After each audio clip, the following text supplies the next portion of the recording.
आपका प्रोग्राम है write a program to check that inputted number is Armstrong और नॉट। आर्मस्ट्रॉन्ग नंबर क्या होता है पहले उसको समझ लें। जैसे आर्मस्ट्रॉन्ग नंबर उस नंबर को कहते हैं, जैसे 153 एक आर्मस्ट्रॉन्ग नंबर है।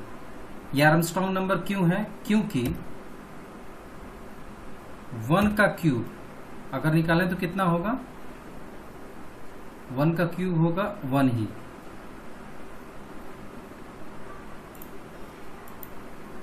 अगर इसमें हम जोड़ दें 5 का क्यूब, 5 का क्यूब कितना होगा? 125। उसके बाद 3 का क्यूब कितना होगा?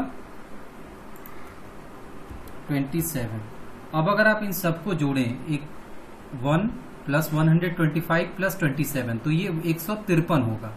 मतलब आर्मस्ट्रॉन्ग नंबर उस नंबर को कहते हैं जिसमें उसके सभी आर्म का अगर क्यूब निकाला जाए, सभी डिजिट का अगर क्यूब निकाला जाए और उनको जोड़ दिया जाए तो वही नंबर आए, तो उस नंबर को हम आर्मस्ट्रॉन्ग नंबर कहते हैं। अब आर्मस्ट्रॉन्ग नंबर को बनाने के लिए प्रोग्राम कैसे बनेगा?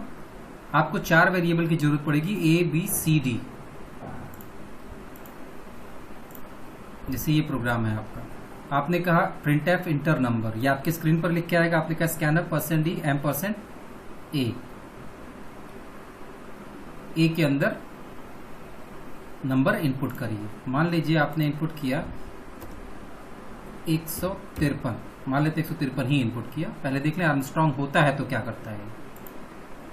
फिर आपने कहा डी बराबर ए, डी के अंदर ए की वैल्यू स्टोर कर दीजिए। तो डी के अंदर ए की वैल्यू स्टोर करेंगे तो 153 जो आपने इनपुट किया वो डी के अंदर हमेशा सुरक्षित रहेगा। इसके बाद आप यहाँ है, आपने कहा while a is greater than 0। ये लूप तब तक चलेगा जब तक ए की वैल्यू 0 से बड़ी होगी। तो ए की वैल्यू 0 से बड़ी है क्योंकि 153 है। आपने कहा बी बराबर ए मॉड 10। ए मॉड 10 अगर आप करेंगे तो 153 को अगर 10 से भाग दिया जाए तो शेष क्या बचेगा? 153 को अगर 10 से डिवाइड करें आप तो 10 15 जा 150, रिमाइंडर बचेगा 3। तो बी में क्या जाएगा? 3। मॉड का काम यही होता है ना, जो रिमाइंडर बचता है वो आपका रिटर्न करता है। तो 3 रिमाइंडर बचा तो बी में रिमाइंडर आ गया आपका 3।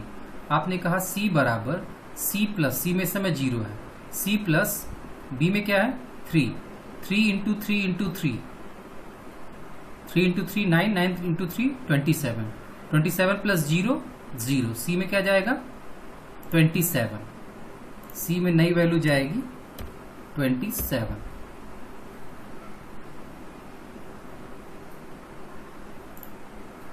फिर आप यहां जाएंगे ए बराबर ए डिवाइडेड बाई 10। ए को जब 10 से डिवाइड किया जाएगा, मॉड रिमाइंडर रिटर्न करता है और डिवाइड जो है वो कोसेंट रिटर्न करता है, मतलब भागफल रिटर्न करता है। तो 153 को अगर 10 से डिवाइड करेंगे आप तो भागफल क्या होगा? 15। 15 बार में 150 होगा ना। तो वो कहां जा रहा है? ए में। ए की नई वैल्यू क्या हो जाएगी? 15। यहां से आप फिर ऊपर जाएंगे। ए इज ग्रेटर देन 0। ए के अंदर जो वैल्यू है क्या वो 0 से बड़ी है? तो ए के अंदर जो वैल्यू है वो 15 है, 0 से बड़ी है। तो फिर आपने कहा बी बराबर ए मॉड 10। 15 को 10 से डिवाइड करेंगे और जो शेष बचेगा, रिमाइंडर बचेगा, वो बी में जाएगा।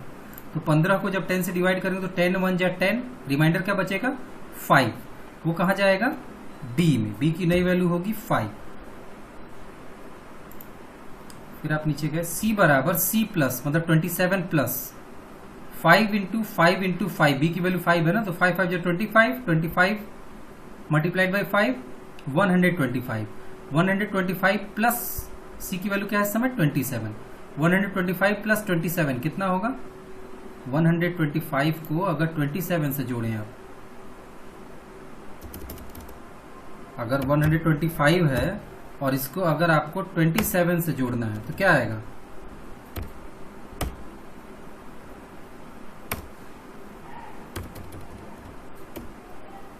7 5 12, 12 का 2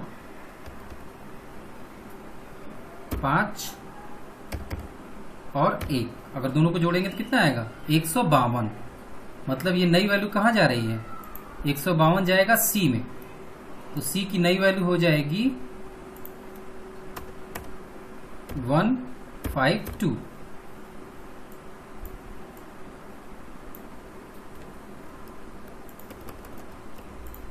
152 सी की वैल्यू हो जाएगी।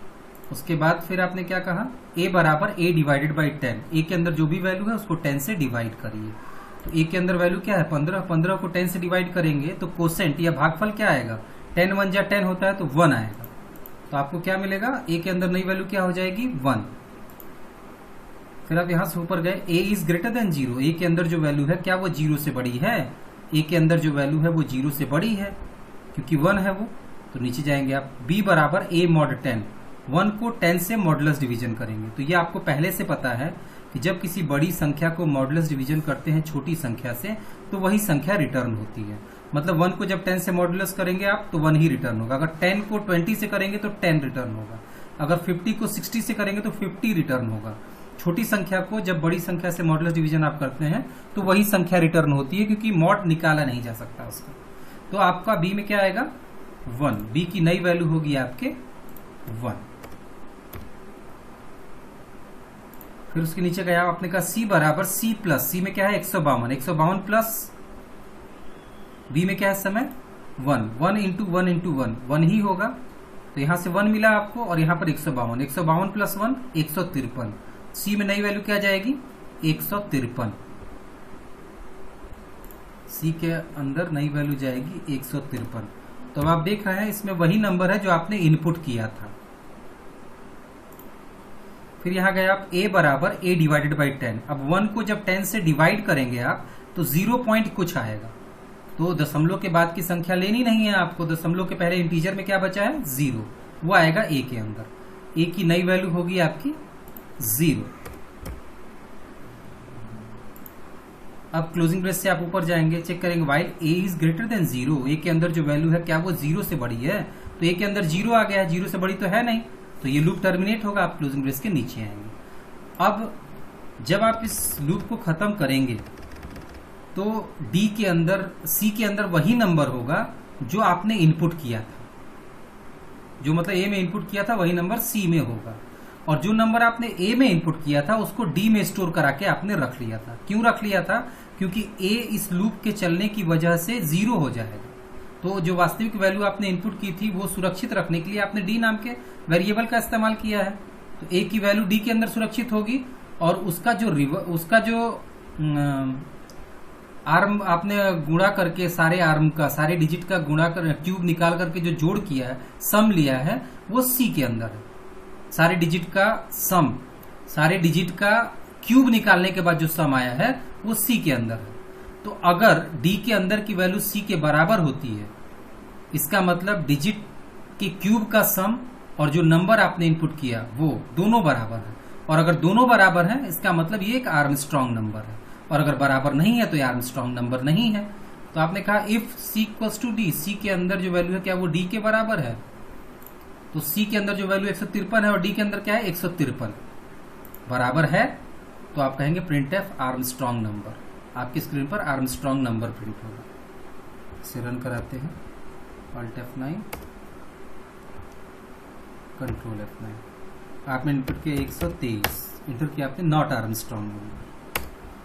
फिर दूसरी वैल्यूज के साथ आर्मस्ट्रॉन्ग नंबर 153 है ना, 153 इनपुट किया हमने, आर्मस्ट्रॉन्ग नंबर मतलब ऐसा नंबर अगर आपने इनपुट किया कोई जिसके डिजिट्स का, जितने भी डिजिट हैं अगर सबका क्यूब निकालकर जोड़ दिया जाए तो जो योग आए, जो जोड़ आए वो उसी नंबर के बराबर हो तो वो आर्मस्ट्रॉन्ग नंबर होगा। और अगर वो उस नंबर के बराबर न हो तो वो आर्मस्ट्रॉन्ग नंबर नहीं होगा।